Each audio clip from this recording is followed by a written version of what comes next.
Bill Nye the Science Guy continues to step up his appearances and speak out on behalf of the science community.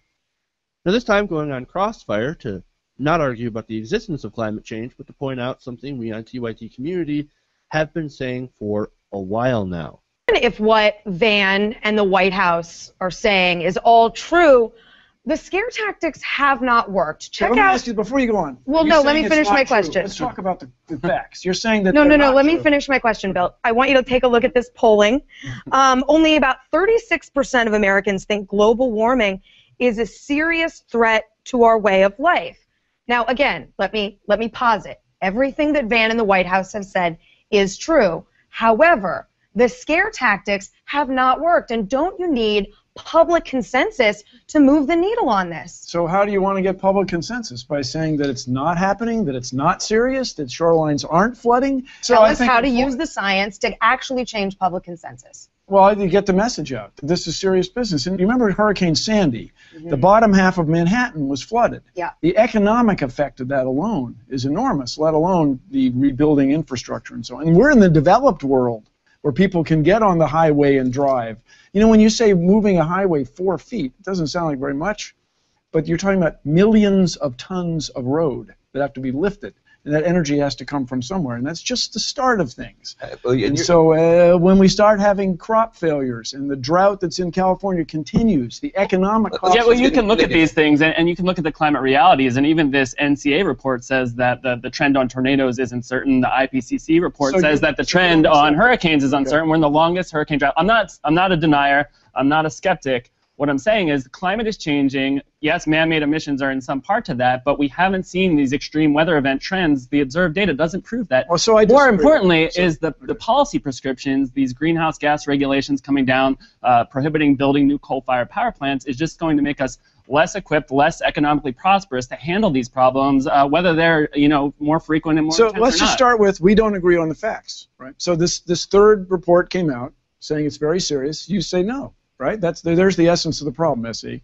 Well, the science, the researchers say yes, not all the researchers. And again, even the IPCC says that there's no frequency or intensity when it comes to hurricanes. Okay, hurricane, schmurricane, if I may. This one says about tornadoes. That's the same thing. Yeah, sea level is rising, although it's retracted. It's increasing at a slower rate over the past few years. We've had Arctic ice globally increasing. Data? I think no, not absolutely. Why did this report come out? But Bill, isn't it a problem when science guys attempt to bully other people? I mean, Nick here had to say, I'm not a denier. He had to get it up. I'm not a denier, because really the science group has tried to shame anyone who dares question this, and the point I'm trying to make is it's not working with the public. When he said, we don't agree on the facts, and I think right there is, I mean, that's really the issue.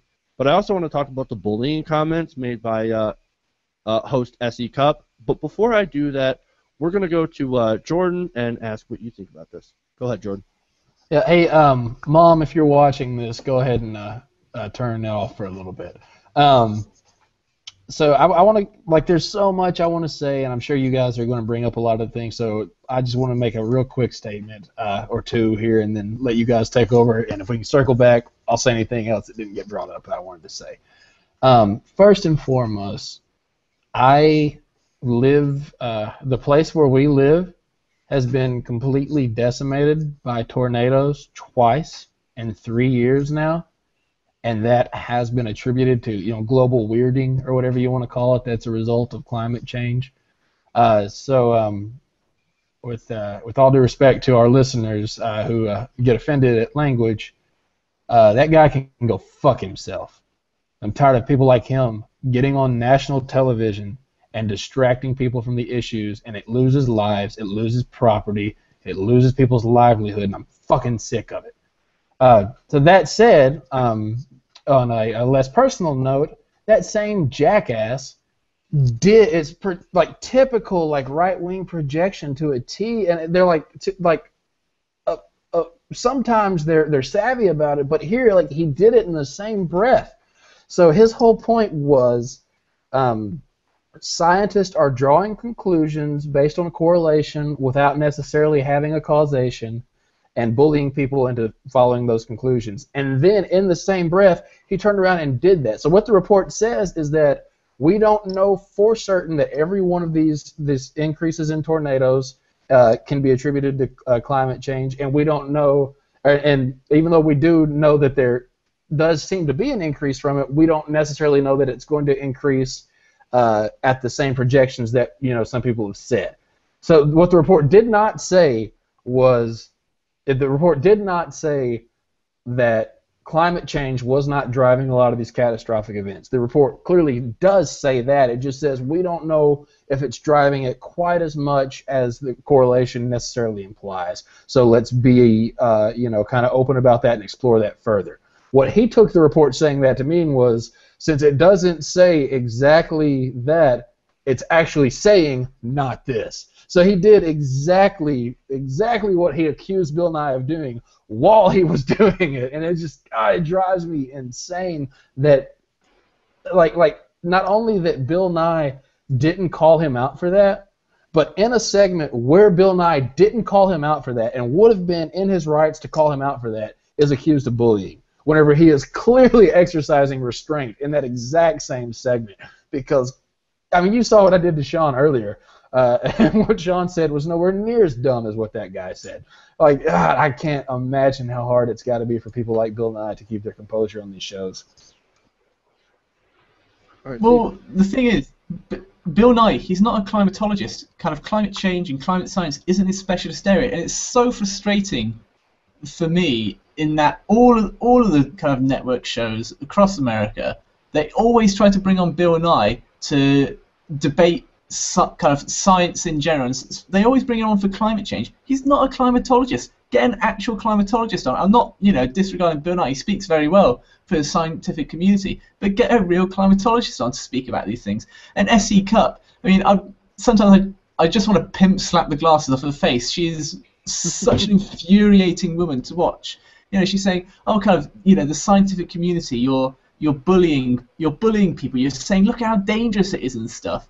Well, as Bill Nye said, what do you expect the scientific community to say when you've got increase in tornadoes, you've got increase in other global catastrophes that have been attributed to global warming and climate change? It's just, what do these people expect? They're saying, oh, your messaging isn't very well. It's because the fucking media doesn't do its job in reporting it accurately or fairly. It's so frustrating. And then finally, that economist who is arguing the conservative position, I mean, why they have an economist on, I mean, maybe it's for a different segment they were talking about, but he has no right to be talking about climate science and what scientists should or shouldn't be doing. He has no clue whatsoever. And he was, as Jordan said, he was making all the typical conservative talking points, saying, oh, well, I do believe in climate change a bit, but, it's not that bad and it's not really that serious. Yes, it is. It's going to destroy...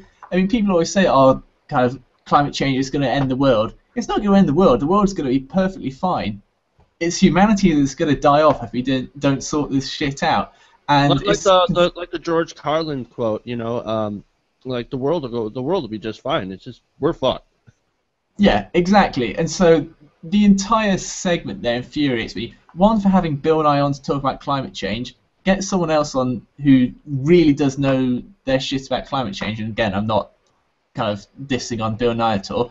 S.E. Cupp for talking about bullying and stuff when she just has no idea what she's talking about. And then the conservative economist who, again, has no idea what he's talking about. Crossfire is a show for people who, by and large, don't know what they're talking about. Okay, so I want to jump in before I have horrible technical difficulties again. And point out that I think bullying is becoming one of those words to me where you just lose the argument when you go to it. Because it's such a buzzword, it seems like people just throw it out there to be like, you're disgusting and I don't want to hear your opinion anymore. So I really, really, really, I'm starting to despise that word.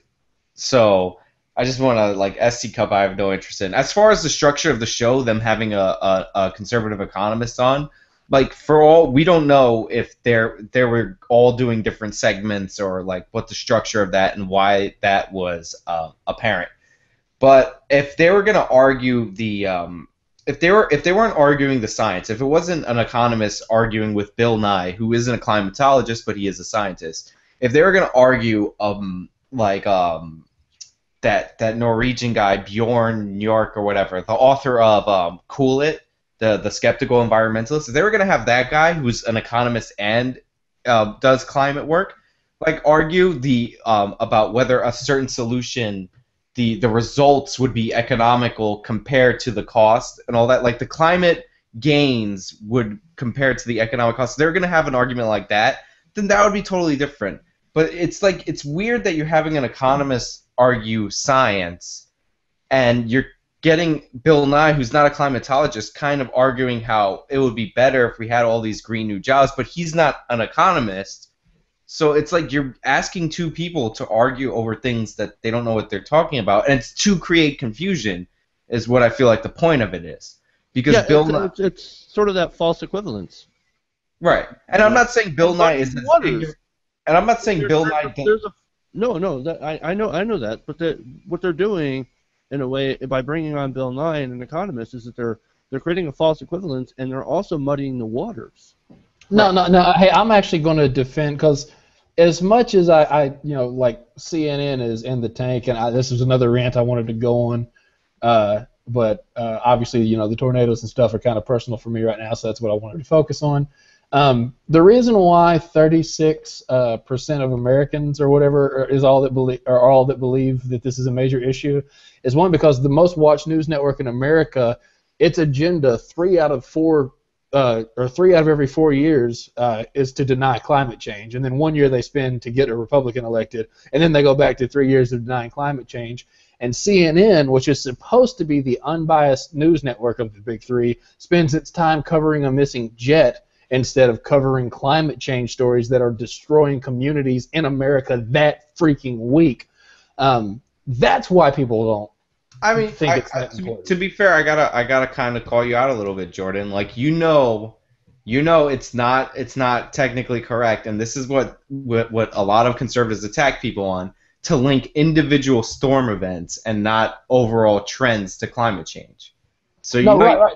But that's what these studies are doing. Yeah, like I'm not pointing to a specific. I kind of have. I do concede that. But the increase in tornado season, like there's no way to know for sure. Like the tornadoes that recently hit our hometown, were caused by climate change. But we do know that the increased number of these events is correlated with climate change, and there's probably causation there. We can't point to a single specific tornado on the path it took and say climate change. You're absolutely right there, and I don't want anybody to think I'm saying that. The thing is, I just wanted to point that out for our audience, because we will get commenters. Sure. But the thing is, it's the trend, right? And it's not. And the Economist, what he was trying to do is he was trying to say, oh, well, technically they might not be increasing, and that's the frequency of the storms may not be increasing. But the trend is not only in the number of storms that keep occurring, it could also be the severity of the storms. So instead of 10 weak storms, we could have 5 incredibly intense strong storms. So the Economist is smart. I give him credit. He is smart because he's using his intelligence to muddy the waters, which is his goal. I'm not saying he's right. But he went too far, because he said we can't draw a conclusion from this data, therefore he drew a conclusion from the data. Yeah, but nobody's checking your facts. So, like I said, he's smart in his arguing tactics, but he's not. I don't think he's right. Now I cut Stephen off, so go ahead. He was making an argument. The Economist, an argument from ignorance. He was just creating that fallacy as an argumental technique. Whether he knew he was doing it or not is another case. But going back to Jordan's point about, CNN, they've been covering this missing plane now for, nearly 2 months. It's been missing and still haven't found any wreckage. If CNN had been forced to talk about the tornadoes for even a week, if they had to do a week's solid coverage on the tornadoes, they would start speculating. They'd be forced to, was this maybe climate change or not? They would be forced to talk about the issue. And whether they'd be right in speculating or not, that's another debate. But the fact is, they just do not talk about the issue at all. They don't give it any coverage. And when the tornadoes did happen, there is an event, there's a recent, early today, there was a quite large earthquake in Mexico. They say, oh yeah, there was an earthquake in Mexico. There was a tornado in kind of Arkansas, or a tornado in Ohio. Lots of devastation. Back to the missing plane. They don't explore anything about it whatsoever. And it's not just CNN, it's not just Fox, it's the entire media. There's only very small pockets of media, and it's certainly not mainstream, even small pockets of independent media, who give climate change the coverage that it deserves. Well, I want to kind of build on that, Stephen. You know, SE Cupp started the segment by saying, "Oh, your fear tactics are failing. Look how few Americans actually believe in this climate change hoax." Well, when you think about it, and I know she didn't say hoax, but that directly is linked to the points that Stephen has been making. It's not the fact that the climate change fear tactics have failed, which, by the way, I find this whole fear tactic thing pretty laughable because it's actually the truth. You know, and sorry if the truth is kind of scary, the fact that we're doing to the world, but it's the fact that the media is not covering it in a responsible way. If they're covering it at all, and they're having these false equivalence debates, and they're having these people come on and muddy the water. That's why only 36% of Americans actually think that climate change is real, because we are, the media is being incredibly irresponsible in the reporting, and they're confusing the fuck out of regular people who don't have time to sit there and study the reports, because they've got jobs, they've got families, they've got kids, they got money problems, they got all of this stuff, and so when you make it confusing, they're like, I don't know, I don't believe it, whatever, I got to get back to work. No, I mean, at the end of the day, I'd really like if CNN if they decided to dedicate, we're going to have an entire day that's, one big day that's going to be devoted to talking about climate change. Does it exist? Is mankind? They should have 99 scientists sitting on one side of the studio and David Koch sitting on the other, and have a debate that way. And then the people who would tune in, I mean, barely anyone's watching CNN these days anyway when they're not talking about the plane, but they would see, that climate change is a serious thing. The vast majority of scientists and professionals who know what they're talking about say it's a serious thing, and that we need to pay the hell attention to it and sort it out. And also just, SE Cupp saying, scare tactics aren't working. Going back, Bill Nye's point was right, is that what do you expect the scientists to say? Just go, oh, well, it's actually quite scary, but, don't worry. They've got to scare people, because that's the only, I generally can't think of any other way that scientists can talk about it to get the media even slightly interested, unless they start using clickbait titles such as "Will climate change kill your kittens?" or 56 ways climate change will affect your ice cream consumption. Only if they started going down that path might some media start picking up a tiny bit, but that would be ludicrous if we started going down that climate path. Change. Climate change, BuzzFeed edition. There you go. I wouldn't be surprised if we start going down that route.